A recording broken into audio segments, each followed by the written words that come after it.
Let's talk about the US team though, shall we? Let's Yeah. just switch gears there. I had already talked about last week that Connor Hellebuck.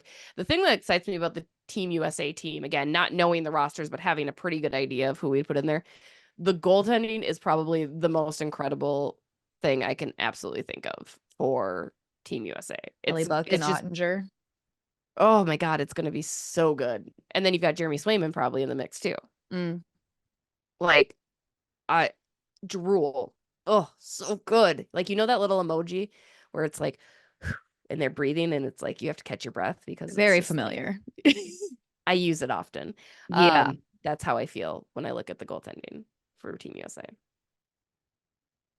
I'm just shaking my head. I'm just saying. Well, when you consider Canada, it's the only time I'll cheer for either of those players is if they are wearing the Team USA crest.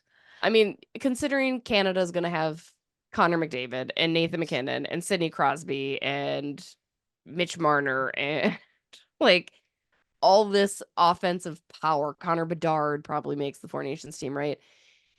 You need good goaltending, and that's what they're going to have. But you know what else they're going to have? They're going to have really good defensemen too, which is probably going to include Brock Faber. You think so? I mean, with Bill I could see him getting asked to be backup. I was a little surprised to not see him on the initial prediction for the defenseman.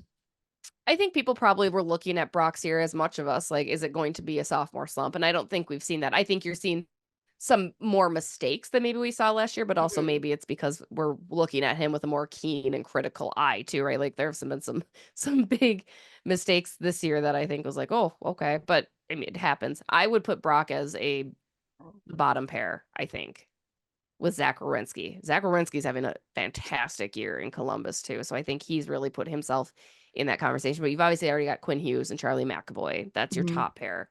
Adam Fox and probably Jacob Slavin. And then Noah Hannafin's another American defense. I could go on about USA guys all day long.